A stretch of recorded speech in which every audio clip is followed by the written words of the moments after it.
Hey Doc, a while ago I did a Facebook Live called The Partner You Thought You Had, how your progressive hubby turned into 1950s asshole. And I want to talk more about that. The live was about how in even the most progressive relationships, once the kids come, once you get married and you have this family, things kind of fall into default dynamics, right? These quote unquote traditional gender roles that you didn't sign up for. And this is not about blaming you for ending up in this situation or bashing him. It's for us to all understand and realize how we ended up in this situation. If you have ever looked around and was like, how did I end up here? I am high achieving, I am a whole doctor. Why do I feel like a 1950s housewife? And then I still have a whole ass job to go to and save people's lives. This is for you. I want you to be able to recognize where this may come up in your life. I want you to know that it is not your fault, that it happens to a lot of us. And I want you to be able to change it, right? I want you to be able to change it. So let me start off with a story. And it's the story of how this showed up in my marriage. So, for context, my husband is very close with his parents, and how much he loves them and their relationship is actually a big part of what made me fall in love with him. It wasn't like this weird mama's boy type of situation, but they were very close, and there was this level of respect that I just found so endearing. And I knew he had a good example. I knew he would be a good father and a good husband. So it really shaped our relationship very early on. And what I always found so fascinating was he would talk to me about the things his father told him about how they didn't really value the benefits of a stay at home wife, right? There was no expectation to have a woman taking care of you while you were out doing the work, because that's not what his father valued and that's not the relationship that they had. His mother always worked, and she was an entrepreneur and was able to follow her passions and do all those things. It was framed in this very egalitarian, value a strong woman. You both contribute to the household and nobody's just at home taking care of anybody, right? So this is the context that I had. Fast forward to when we actually have the children, and I have all of the frustrations that you know about by now, right? Feeling like I just have to deal with every single detail, including, even though I didn't physically clean because I've always had a cleaner, but the tidying in between, the coordination of the childcare, the groceries, the everything that it takes was for me to do. And in one particular situation where my mother-in-law happened to be here, helping us with the children, I was complaining to her about her child and how messy the kitchen had been left. And I was just like, come on, like, I'm doing so much. I was postpartum. Like, why can't he just, clean up? And if you're wondering, wow, you're telling your mother in law that? Yes, she's wonderful. Like, the relationship is great. She was here for months at a time. I love her. And, I really had to be at my peak to even tell her, yes, we're good. But it's not like I confide in her in that way, but I was just so frustrated. And she very calmly was just like, yeah, that's men. And it wasn't in a way to make me feel bad. It wasn't like, well, you should be doing it. It was just that she was resigned to the fact that that's men. And this is what happens when you get married to them, when the children come. And I just remember being so surprised because I didn't think that that would be her response because of the idea that I had about their marriage and what was relayed to me from my husband. But during this time where she was around more helping us with our children, I began to see that no, she was very traditional. And it came up the most when they would be downstairs, my mother in law, my husband, and the children, and I was upstairs doing something. And as soon as I came down, she would ask me to do something or tell me something about the children. And I remember being like, but your child was right here. The children's father was right here. So it was like she was waiting for me. And I just want to give more context. She wasn't intentionally avoiding my husband because didn't want to bother him. It wasn't even that. I really truly believe it was subconscious because she holds him accountable in her own way. So it wasn't even that. I really think she was waiting for me as their mother. And I really don't even think she realized that she was doing that. And that was also confirmed by my husband when I talked to him about recording this episode. He was like, oh, wow, that's fascinating. I really don't think she even knew she was doing that. Because, of course, now we're at a point where we could talk about these things. And talking about this episode was the first time he heard that story. But yeah, he agreed that she probably didn't even realize she was doing it. So it just made me realize that even in the most progressive households, that generation fell into traditional gender roles. And that generation is the generation that raised us. So, yes, unless you had parents that were intentional about rewriting these roles and showing you a different way, chances are you're going to end up just like them, which is what happened to us. And it definitely took intention and work to tease out all of that and realize that this was not working for us. I think it can feel like whiplash, right? Like you meet this person and they know that you're going to be a working woman and you're going to potentially have a very busy life and schedule. And for most of us, it's like, oh, this is a good thing. Like, look at my woman. They're proud. Everything y'all do when you get married, is shared. You're working as a team. And then the baby comes, and all of a sudden, you are the default parent. You are doing everything at home, you're managing everything, even if you outsource. You still have the mental load of coordinating everyone and answering all the questions. And then, oh, yeah, you still have to go to work. And it's just like, but this is not what I signed up for. Like, what happened? Like, what happened to that partnership? What happened? And you start hearing words being thrown around like helping when referring to your husband, as opposed to you just doing, right? Like, does your husband help? Or he should help more. And it's just like, wait a minute. Why is it that you are helping, but I'm just expected to do? Because of the gender roles, right? It's because, like I mentioned in the last episode, this is what we were trained for. This is what we were conditioned and socialized for, is for taking care of a house, taking care of children, regardless of the path that we were going to pursue professionally. Even if they told you you could be anything, you can do anything, even if you were pushed into having a profession, you were pushed into being a doctor because you were smart. At some point, the expectation is there. And I just want to be clear, right? The roles themselves are often not the problem. It becomes a problem when one of three things happens. You have the whiplash. You didn't think this was ever going to happen to you. You had no desire to fall into traditional gender roles, but then all of a sudden, here you are, right? So, expectations, again, like the last episode. But there are also people that are actually fine with the actual role, right? You don't really want childcare outsource. You don't really mind cooking. You love organizing, and that's your jam. Like everything that comes with it is fine, but like anybody, it's too much for one person, right? It's overwhelming. It's that you don't have support.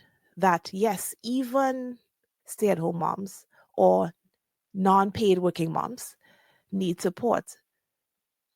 Right? And then the third time where the gender roles become a problem, is specifically for us as physician moms, is when there's a conflict between who you thought you were and this new role that you have inhabited because you are now a mother. And either way, it feels destabilizing. You feel like you don't recognize yourself. It could be that you were professional, you love your career, you work so hard, but all of a sudden you feel like you kind of want to stay home and do all this stuff, which was unexpected, which happened to me for a hot second, BT dubs. Or is that now you have this child, you feel like you should want to spend all this time and stay home, but you can't wait to get back to work. You're like, I don't want to do all this stuff, but I feel like I should. I feel like this is what a good mom does. So it's the conflict.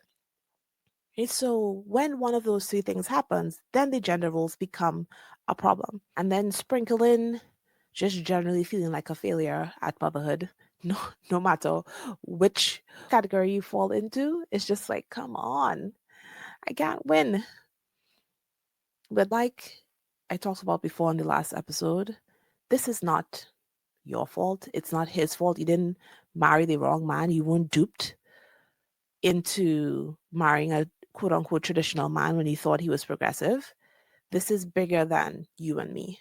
This is societal. This is ingrained in us about who is supposed to deal with the emotional and mental labor of running a home and raising children, and who is supposed to be focused on being the breadwinner. I hate that word, by the way, and protecting the family and, doing the manual labor and all of that.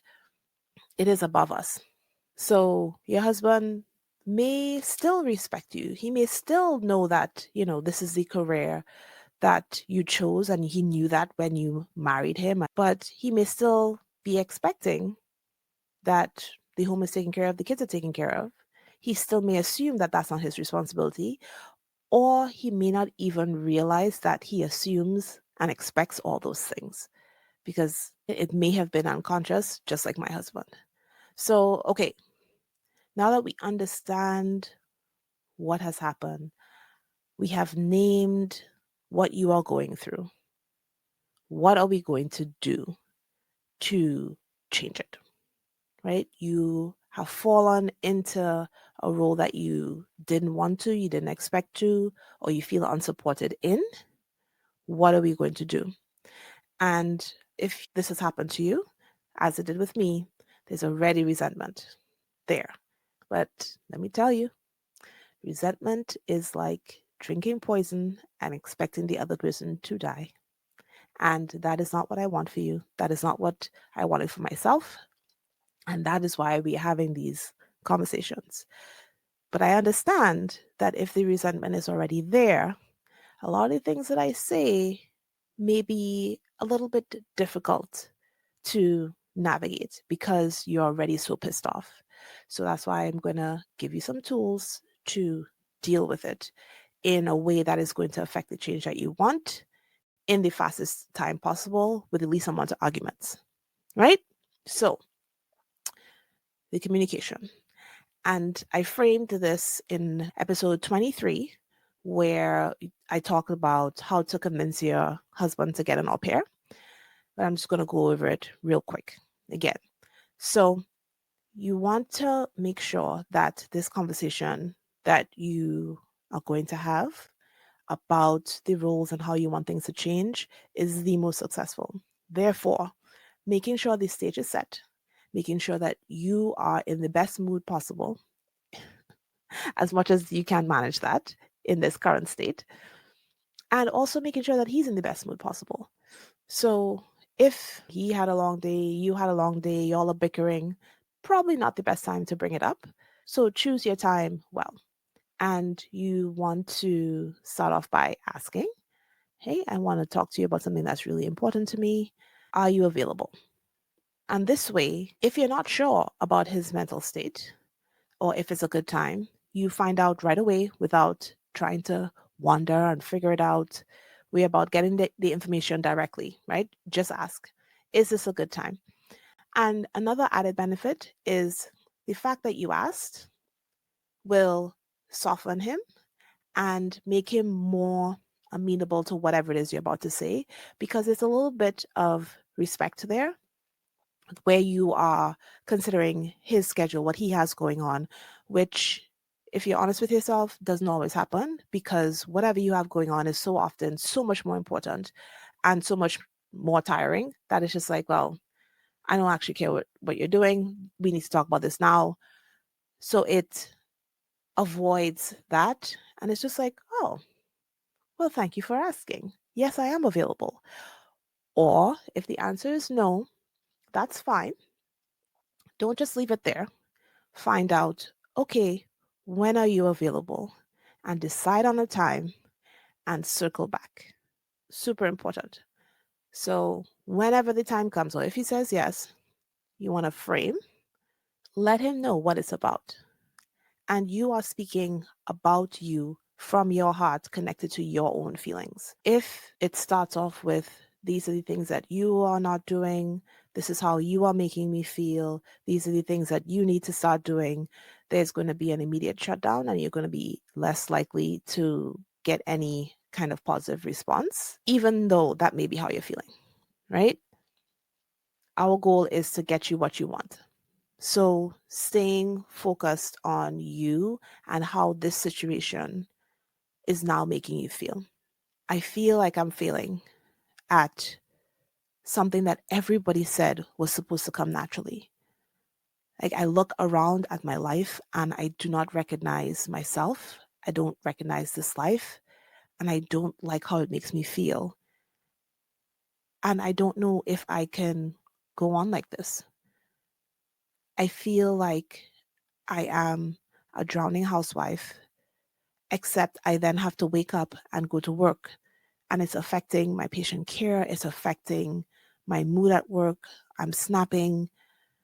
I just feel like I'm drowning and something needs to change.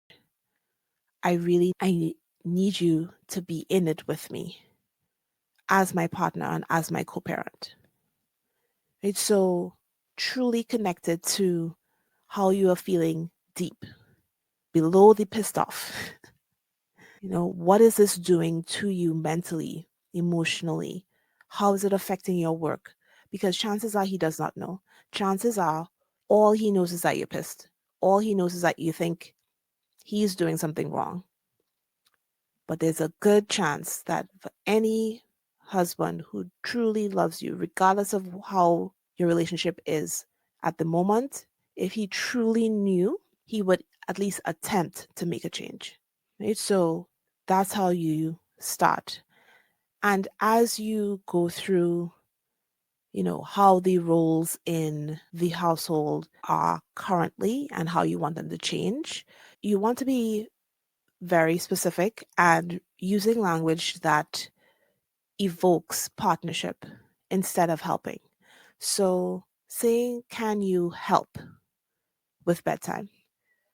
That gives the feeling that number one, it's an option, which you've already established it is not, because if you continue like this, you're going to break. And number two, it lends to this idea that he is in fact helping you with your job instead of taking part in the job that you both share. So instead of, can you help with bedtime? Try, let's split up bedtime. Which nights do you want to take? It's respectful and it sets the stage that this is a shared responsibility that we are going to split up. And just one note, things don't have to be equal, right? I think trying for equality just doesn't make any sense and it ignores some realities that are significant, right? Like if you are exclusively breastfeeding, how are you going to say let's equally split up feeding, right? Because that, sure, you can say you're going to pump and he can do half the feedings, but then that also means that you have to pump, which some people just don't want to do. So you may not want to split some things up evenly. It may not make sense to shoot for equality, but you want to make sure it's at least equitable, that at least feels good and is aligned with what is actually important to you. You may want to do every bedtime, right? So that's just an example, but the phrasing and the communication is what's important, right? So direct language that states very explicitly that this is shared responsibility and we doing right now is figuring out how it is shared. So the thing that I love the most, the thing that we did to help with this problem of, what is traditionally his versus mine. And the thing that I tell my clients to use when they are having this issue is a list of every single thing it takes to run your home and to raise your children.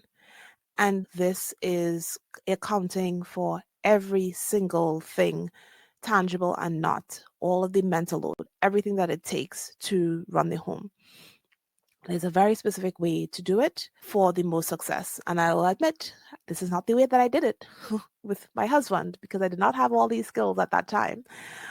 But I'm going to save you all the trouble of doing it the wrong way and just tell you how to do it the right way. So you want to use a spreadsheet. It's the easiest thing. Use Google Sheets and create a list of all of the household duties, all of the tasks that it takes to run the home and to raise the children. Then you're going to have two columns, one with your name, one with his name. If there's another adult who is living in the home and that's part of the caretaking, sure, you can put them on there as well. The important thing is you do not assign any roles to anybody, right? The columns should be empty. So you are going to your husband with the list of the tasks and the names on the top, and it's going blank. And it's being framed as, hey, babe, I really want to look at how the home is run and make sure that we have everything covered for the home and for the children. Can you look at this with me? And you all sit down and go through the list together and put an X by the person that is responsible for all of these things currently. And it's very important that you make it open and expected that he add things that you may have forgotten. Two reasons. There is a chance that he's doing stuff that you don't actually know about or don't really appreciate. It may be hard to believe, but it may happen. Related to that, but a separate point is that it again allows for him to feel like this is a collaboration and to avoid feeling like this is just a list showing you how many things you're not doing and how much of a failure you are, which is what a list may seem like if you come with your name by everything and it's just like, see, right? So doing it in this way, coming with it blank, and then encouraging him to add things as you go through will make this whole exercise a lot more successful. So for most of us, I assume that most of the X's are going to be by your name. And that visual representation of this list and how many things you are actually doing is often all most men need. Because in my postpartum crash and burn, one of the biggest arguments, which is when I first tried to do my first iteration of this list, was that my husband truly believed that we were doing equal things. And he actually thought he was doing more because I have been an outsourcer and I didn't cook and I didn't clean. But he did the physical stuff. He did the lawn. He went to Costco. He did the trash. Like there were more tangible things that he could do. He truly did not know what just taking care of the kids truly entailed. And it was only when I detailed all of the decisions that I had to make on a daily basis, all of the things that I had to keep track of, all of the stuff that is involved in actually running this household and keeping these children alive, was he like, oh, okay. And it was like a light bulb moment. So the visual representation of the inequity is often all that is needed for some kind of change. So you all together can decide, okay, which X is going to move into his column, which X are we going to get rid of completely that just doesn't need to be done by anybody, which X needs to be done by somebody that is not either of you, right? This is the way that you are going to make this change and flip those gender roles and just throw it out of the window.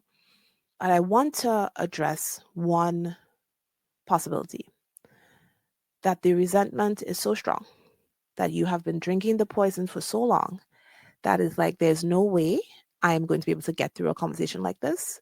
I think I might actually throw my laptop at him before I sit down and do this spreadsheet. So miss me with all that mess.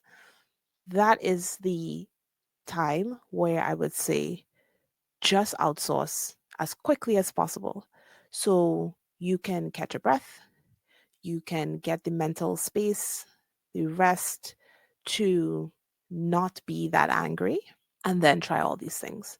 Because if you are so exhausted, so angry, so everything that you cannot even communicate with him in a productive way, none of this stuff is going to work. So just get the help. Find somebody to give you a little bit of a break so that you can then work on this stuff. I have to then talk to my pre baby people.